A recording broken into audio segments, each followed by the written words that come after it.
There we go. And I click on that. You can now make it with the 𝗠𝗢𝗥𝗘 sleeping bag. So it's not tied to just being the sleeping bag from Travelers. Because any time that you make a sleeping bag, you might want to eventually turn it into a Traveler's backpack. Especially in the early game. So it was important that you could use that. So I've used 𝗏𝗏𝗡𝗏𝗏 to add that in as a custom recipe. So you can now make the Traveler's backpack using the sleeping bag from 𝗠𝗢𝗥𝗘. That was something that I did last night. I forgot to mention it earlier. Apologies. Tumbleweeds we have customized. We have removed some of the stuff. I do want to add a new thing to this.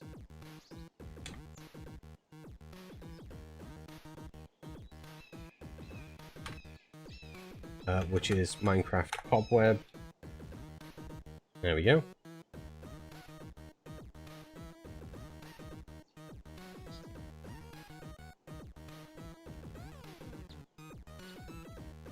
The best backpack mod, hands down, is Travelers.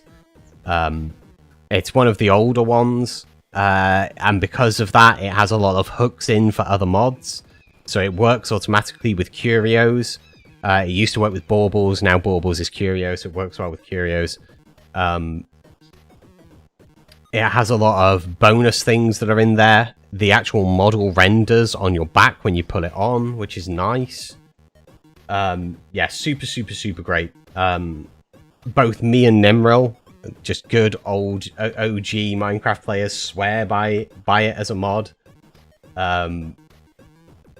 The ability to, if we right click with it, the ability to be able to craft within it when you're on the go is useful. You can add fluid tanks, fluid parts to it by filling it up. So you can fill up your... you can basically collect lava and water and then put them in.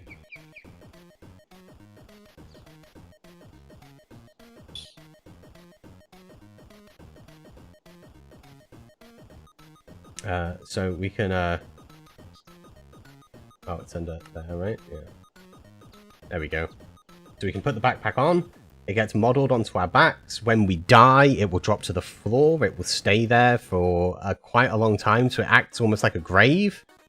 It won't just throw your items out everywhere, which is nice. We can remove it. We can put it on the floor, like this. We can then hit that, the sleeping bag, and then we can sleep, and it doesn't reset your spawn point. It's just to skip through the night. Very, very great. It's a really fantastic backpack. Being able to take liquids around is great ordinarily. But in this system, where you have to drink, you can fill it with purified water. So you can plan for your journey, put your food in there, put your bandages in there, and put your purified water as backups in there, so you can move to new locations a lot easier. But you have to like plan all of those things out. It's kind of good for part of the planning stage. Twilight Forest is going to need some configging. In fact, let's have a look at Twilight Forest right now. I'm going to see if there's an Optifine caller in here. Sadly not, at least not under common. Let's try client. Oh, there's some backups as well.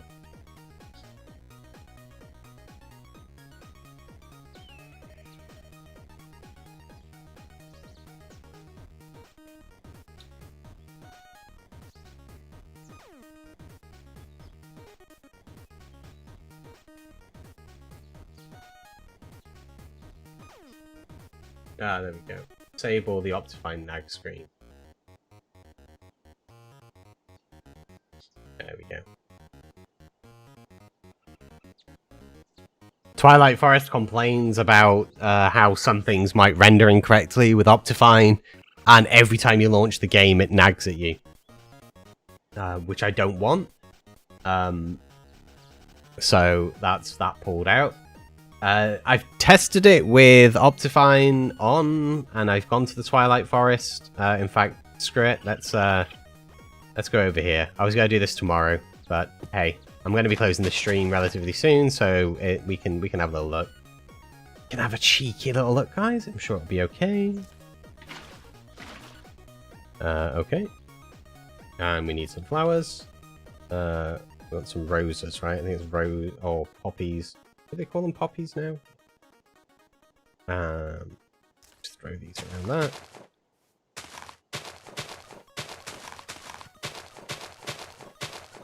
And diamond.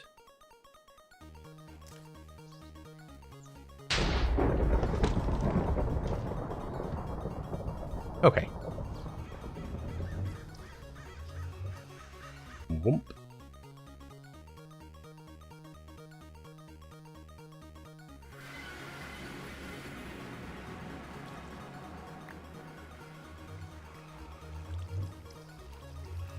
Let's take note of these coordinates real quick. Minus 802. Minus 159. Just in case we can't find our way back.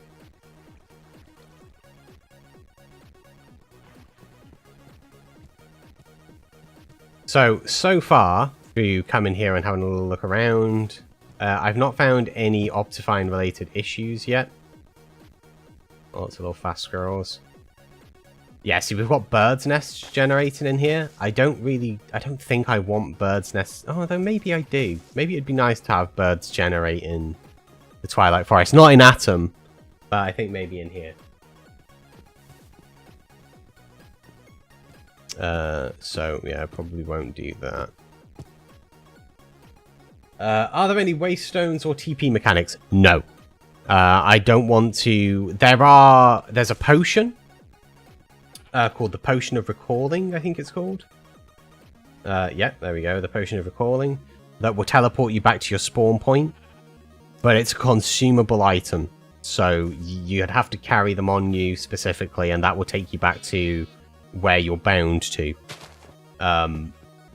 There's no waypoint or TP mechanic, because I kind of find them way too easy. I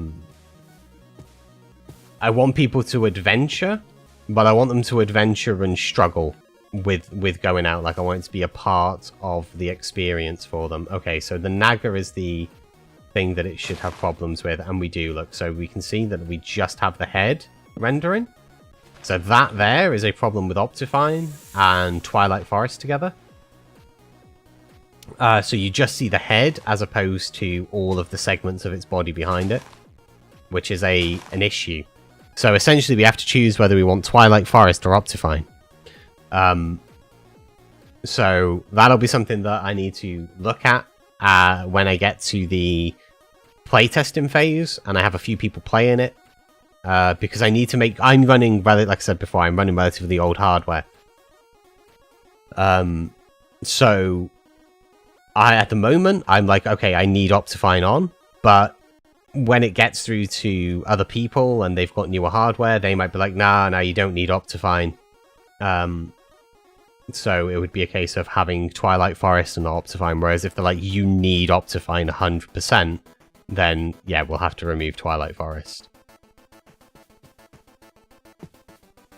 But if I remove Twilight Forest, I will put in another dimension that's sort of similar. I just like Twilight Forest because it's one of the older mods. I have like a certain level of nostalgia for the Twilight Forest. But we may end up having to replace it. It depends on what the playtesters come across. I'm going to steal you. Sodium does not work with Forge. There is somebody that has made a fork of Sodium for Forge on GitHub. But they're not maintaining it, they just made it. So that's not really viable. Also, Sodium changes the entire on-screen render. I like the fact that the owls spawn here. That's really nice. Yeah, Sodium changes the entire on-screen render. It modifies that massively. A lot of mods don't like it. It's not so bad with Fabric. There's definitely more mods on Fabric that do support Sodium, but it's still not that great, even on Fabric, to be using. It's a brilliant. Don't get me. I absolutely love the caffeine mods. They're amazing. Jelly Squid is a really great developer. Like the stuff that they've done for Sodium and Lithium and Phosphor they're all absolutely jaw-dropping, the FPS increases you can get from them. I mean, I don't particularly have any sort of FPS-related issues on here. The only time I have an issue is that every now and then there's a hang time, but I know that that's just a config issue that I need to iron out. Twilight Forest should just work with Optifine. Optifine is the most used thing for Forge, so...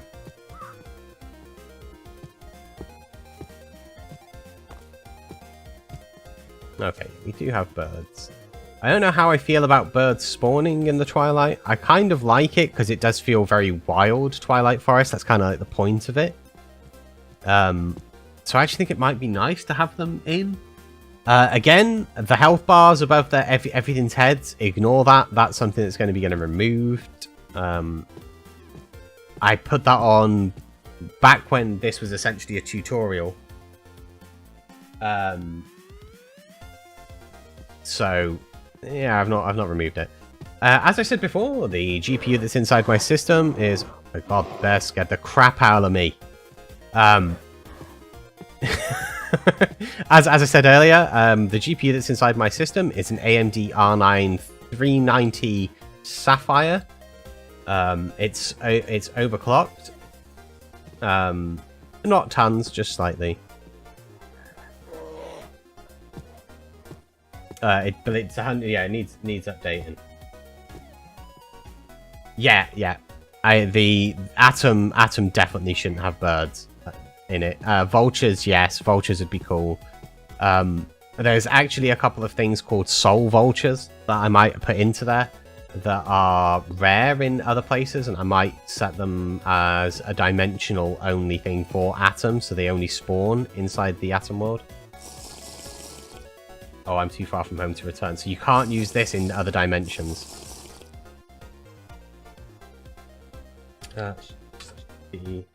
802, 100. Oh, it's minus 8. Oh.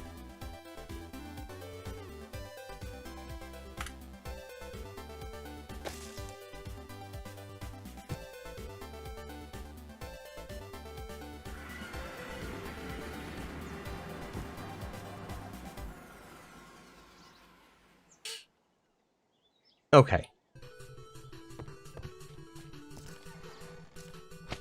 You can live there now, my friend.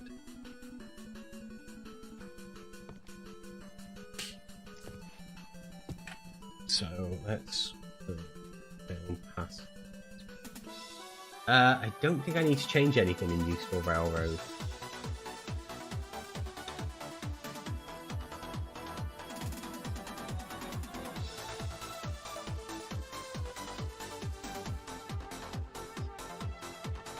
Yeah, I think I'm happy with everything that I did with Useful Railroads.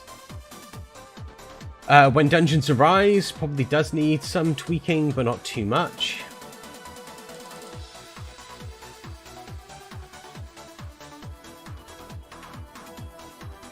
So I'll probably do a little bit of stuff in there.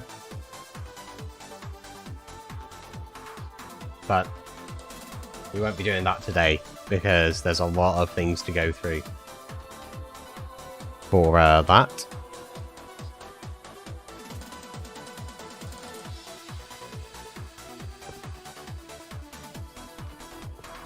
Okay, well guys, I think I'm going to end the stream here. I am currently, I think I might be drowning in a pool of my own sweat. Well, a lovely visual image I build for you all. It's been fun. I always enjoy doing these mod morning tea sessions. I will be doing one tomorrow, so yep, that will be fun. I will probably do some more patchouli work on there. And I will maybe start looking at the atom dimension, closing off the birds if they spawn there and stuff like that. After the stream is over, I will be on the Random Fandom Discord, as always, and I will see probably a few people there if you have earned the rank Certified Chill. So, yes, thank you all very much for watching.